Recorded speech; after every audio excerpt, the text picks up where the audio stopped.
Prince Turki, welcome to the program. You have been digesting what came from the White House last night. You probably heard the view from Ramallah. So is there going to be a united Arab front against this Trump vision? Thank you, Ms. Amapour, for inviting me. After hearing Mr. Barghouti, I really don't know what to add to what he said, other than to say that what came out of Mr. Trump is not digestible. I respectfully decline to add more disrespectful comments to that. But it is a fantasy to think that ethnic cleansing in the 21st century can be condoned by a world community that stays on its behinds and does not respond to that. The problem in Palestine is not the Palestinians. It is the Israeli occupation. And this has been clear and understood by everybody. Hence, you have United Nations resolutions calling for the quid pro quo of land for peace from 1967 until now. The Arab Peace Initiative, of course, is based on that and offered Israel not only diplomatic relation, but all of the things that Israel wanted, from trade, from normalization, etc., in return for the establishment of a Palestinian state with its capital in East Jerusalem. All of these things were American policy until this latest wording that Mr. Trump has chosen to use in claiming that he wants to do better things, when actually it is going to turn things into more conflict and more bloodshed. Can I draw on your long years of experience? You were Saudi ambassador to America. What would you be telling your capital, your king, in a cable, had you been in Washington last night in that position and listened to what came from the podium? How would you have explained it? Well, I can tell you I'm glad I am not in that position, because there is no way that I can explain it. It comes out of the blue, and it is totally based on, as Mr. Barghouti said, on the Israeli position of ethnic cleansing. As you mentioned yourself, Mr. Ben-Gvir, who is the ultimate ethnic cleanser in Palestine, he's been saying this for the last 2.5 years since he joined the government. And now he's justifying what he said by the words of the American president. That is unacceptable. So what then is the next step? We've had everybody, from your capital to the neighboring countries, which Trump expects to take these, millions of Palestinians, reject this out of hand, say that it's illegal. We've heard the president of the Palestinian Authority. What do you think is the next step? What do you think is going to happen? I'm not in government, so I don't know what my government will propose, but I would expect that there will be collective action on the part not only of the Arab but Muslim world as well, along with Europeans and other countries that believe in the two-state solution, to take up the matter, and where else but go to the United Nations.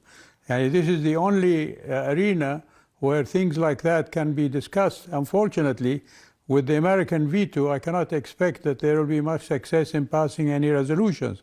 But nonetheless, it will show that the world is opposed to this mad ethnic cleansing plan that the American president has proposed. You're a really smart person and understands, sometimes things are said and they may hide a different meaning. Do you see is there any negotiating strategy here that you see that Trump might claim or his acolytes might claim? I have no idea, and I cannot see anything other than a blank wall in front of me of total acceptance of the Israeli position by the American government. It's not only the president. We've heard also supporting calls from senators and congressmen and other of the American strata of politics supporting this call. So that is the unfortunate position of a whole structure that has been built in the past years in support of Israel. As you know, and as we've said, normalization is a big strategy, a big goal of the United States, of Israel, etc. Certain Arab countries have always done that, but the crown jewel is your country, Saudi Arabia. Do you see any way, I know you're not in government, but your king and others have said in the past that there will be no normalization without a pledge for a Palestinian state and, in fact, for Israel to get out of Gaza. Do you think that still holds? Can you see normalization happening? Indeed. Not at all. This morning, our foreign ministry issued a statement rejecting what came out of Washington in the last days. And this has been the position of Saudi Arabia from the beginning. And even before October 7th, if you recall, when Prince Mohammed spoke with one of the opposition television channels in America, he made clear then that the path to a clear Palestinian state is what we want to see as a result of any talks that we have with the Americans. And we don't talk to the Israelis, we talk to the Americans. And this has been the position that has been maintained forcefully and in various arenas, whether it is the Islamic Summit in Riyadh, the Arab Summit, the Gulf State Summit, all of the international arenas that were held and conferences in Riyadh have stressed the fact that there must be a Palestinian state with its capital in East Jerusalem. Prince Turki, there seems to be a lot of, both in the United States and actually around the world, whether they're leaders, elected officials or not, or whoever, people are being quite scared about these first 2 weeks of Trump, and even before. There was a lot of what people called anticipatory obedience, fear that he will use the might of a superpower to punish anyone, allies, adversaries, or whatever. Does Saudi Arabia fear a backlash if you know, from the White House, if you don't accept this plan or your role in this plan? We'll have to wait and see. And one of his first statements, if you remember, he mentioned that he was willing to Saudi Arabia. If Saudi Arabia were willing to invest something like $500 billion in the United States. And he recalled that the first country he visited in his first term was in Saudi Arabia.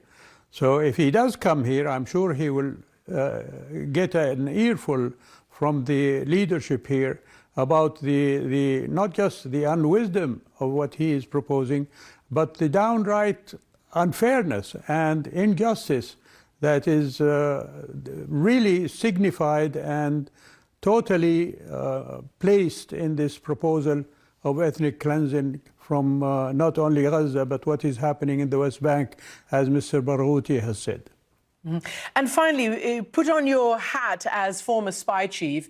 I heard from the U.S. former Secretary of State on his way out. I interviewed him, and he said the Americans assess that over the 15 months of Israel's response to that savage attack on October 7th by Hamas, they assess that Hamas has been able to recruit at least as many people as they lost in this war.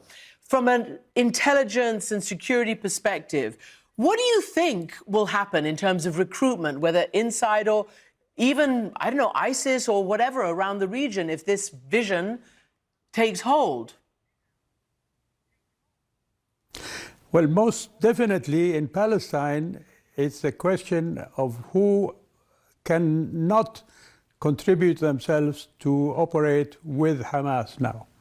And this is the result of the destruction and the devastation and the genocide, as Mr. Barghouti mentioned, against the people in Gaza and now in the West Bank. And everybody has been telling the Israelis that if you repress these people, that if you punish them, if you inflict death and destruction and mayhem and genocide on them, all you're going to do is create more opposition. That's why they want to use ethnic cleansing to get the people out of the territory. So their policy is clear-cut. And unfortunately, we hear this reflected now in what Mr. Trump has said.